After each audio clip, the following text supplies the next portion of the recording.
Students, पिछले video में हम सर्कुलेटरी सिस्टम यानी कि परिसंचरण तंत्र पढ़ लिए थे। आज हम पादप में परिवहन पढ़ेंगे। तो पादप में जड़ के द्वारा जल को ग्रहण किया जाता है और पत्तियों के द्वारा प्रकाश संश्लेषण की क्रिया होती है, जिसके द्वारा खाद्य पदार्थ का निर्माण होता है। इन आवश्यक पदार्थों को पौधों के सभी अंगों तक पहुँचाने की प्रक्रिया होती है, जिसे परिवहन कहते हैं। पादप में जल व खनिज लवण और खाद्य पदार्थों की परिवहन के लिए विशेष प्रकार के ऊतक पाए जाते हैं, इसको संवहन ऊतक या वेस्कुलर टिश्यू कहते हैं। ये दो प्रकार के होते हैं। पहला दारू या जाइलम। जाइलम मुख्यतः मृत लिग्नीकृत कोशिका का बना होता है और इसमें 4 प्रकार की कोशिकाएं होती हैं: वाहिका, वाहिनिका, जाइलम फाइबर और जाइलम पैरेन्काइमा, जिसमें से केवल वाहिका और वाहिनिका परिवहन के लिए सहायक होते हैं। जाइलम जल व खनिज लवणों का परिवहन करता है और जल व खनिज लवणों का परिवहन जड़ से पत्ती की ओर होता है। दूसरा है पोस्वा या फ्लोएम। फ्लोएम मुख्यतः जीवित कोशिका से मिलकर बना होता है। इसमें भी 4 प्रकार की कोशिकाएं होती हैं, जिसमें पहला चालनी नलिका, सहकोशिका और फ्लोएम पैरेन्काइमा, फ्लोएम फाइबर होता है, जिसमें से केवल चालनी नलिका और सहकोशिका ही परिवहन के लिए सहायक होती हैं। फ्लोएम के द्वारा कार्बनिक पदार्थ यानी कि प्रकाश संश्लेषण के उपरांत बनने वाले खाद्य पदार्थ का परिवहन किया जाता है। कार्बनिक पदार्थों का परिवहन पत्ती से जड़ की ओर होता है। अब है जल का परिवहन पढ़ेंगे।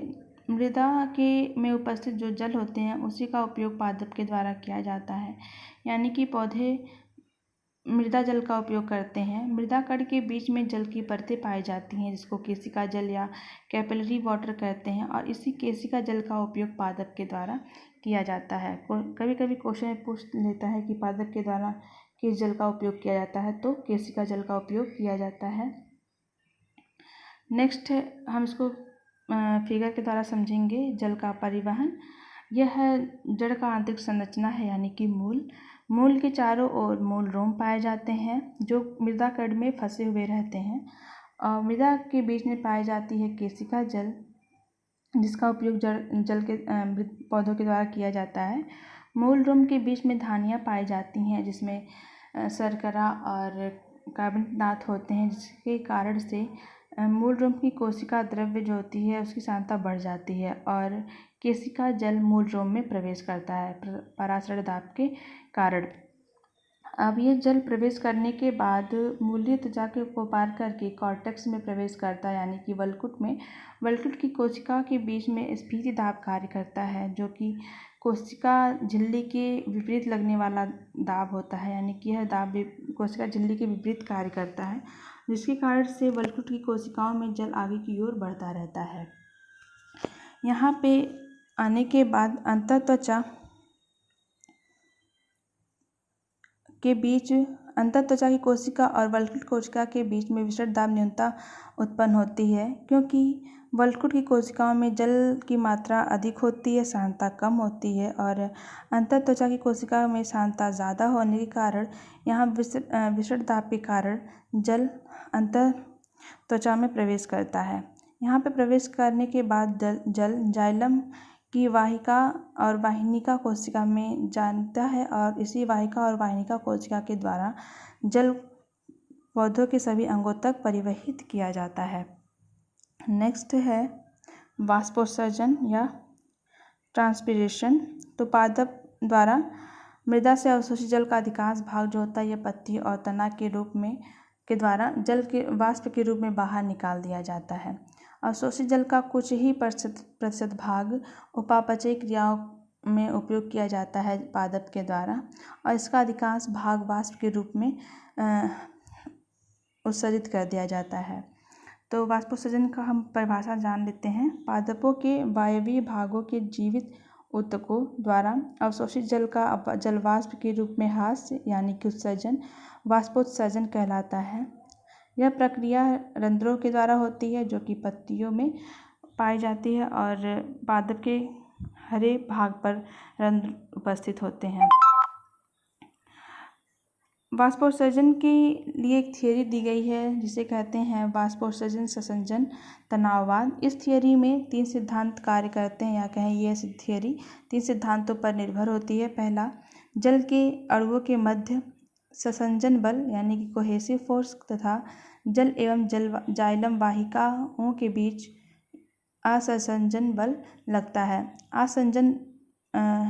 ससंजन बल और असंजन बल के कारण जाइलम वाहिका में जल के अटूट जल स्तंभ का निर्माण होता है, यानी कि जल के अणुओं में परस्पर आकर्षण होता है, जिसके कारण से इनके मध्य ससंजन बल कार्य करता है और इस बल के कारण जाइलम वाहिका में जल का स्तंभ बना रहता है। और जल और जाइलम वाहिका के बीच लगने वाले असंजन बल के कारण यह जल स्तंभ टूटता नहीं है। ठीक है। दूसरा, उपरोक्त बलों के कारण जाइलम वाहिकाओं में जल के अटूट जल स्तंभ का निर्माण होता है। इसी ससंजन बल और असंजन बल के कारण जाइलम वाहिका में जल स्तंभ बना रहता है। तीसरा है, वाष्पोत्सर्जनाकर्षण के कारण जल स्तंभ का तनाव बना रहता है। वाष्पोत्सर्जन के कारण जो जल वाष्पित होता है यह मध्योतक कोशिकाओं पर दाब बनाता रहता है, जिसके कारण से एक कोशिका से दूसरी कोशिका का जल पराशर दाब के कारण गतिशील होता रहता है और इसके परिणाम स्वरूप जाइलम में उपस्थित जल का स्तंभ जल को मूल से खींचता रहता है, यानी कि जड़ से खींचता रहता है, जिसके कारण से जल वाष्प के वायुमंडल में उत्सर्जित होने के कारण इसमें उत्पन्न जल का मांग हमेशा बना रहता है और यह जाइलम वाहिकाओं के द्वारा पूरा किया जाता है। नेक्स्ट है पादप में कार्बनिक खाद्य पदार्थों का परिवहन। तो पादप में खाद्य पदार्थ का निर्माण प्रकाश संश्लेषण के फलस्वरूप होता है, जिसका स्थानांतरण पत्ती से जड़ की ओर होता है और मज्जा रश्मियों के द्वारा खाद्य पदार्थों का पार्श्विक दिशा में वितरित किया जाता है। पार्श्विक दिशा का मतलब होता है जैसे कि पौधे का कोई भी अंग है तो फ्लोएम के द्वारा यानी कि पोषवाहक के द्वारा खाद्य पदार्थों का परिवहन किया जाता है, जो कि पत्ती से जड़ की ओर होता है। वो तो निचले भाग तक पहुंच जाएगा, फ्लोएम के द्वारा खाद्य पदार्थों का परिवहन हो जाएगा।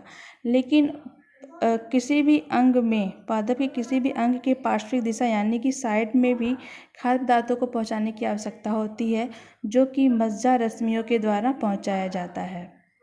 ऐसे यही है पार्श्विक दिशा। तो खाद्य पदार्थों का परिवहन पादपों में फ्लोएम के द्वारा होती है, जिसमें चालनी नलिका और सहकोशिका सहायक होती हैं और खाद्य पदार्थों का परिवहन पत्ती से जड़ की ओर होता है। तो धन्यवाद। आज का टॉपिक यहीं ख़त्म। कल तीसरा चैप्टर स्टार्ट करेंगे जिसका नाम है उत्सर्जन। Thank you.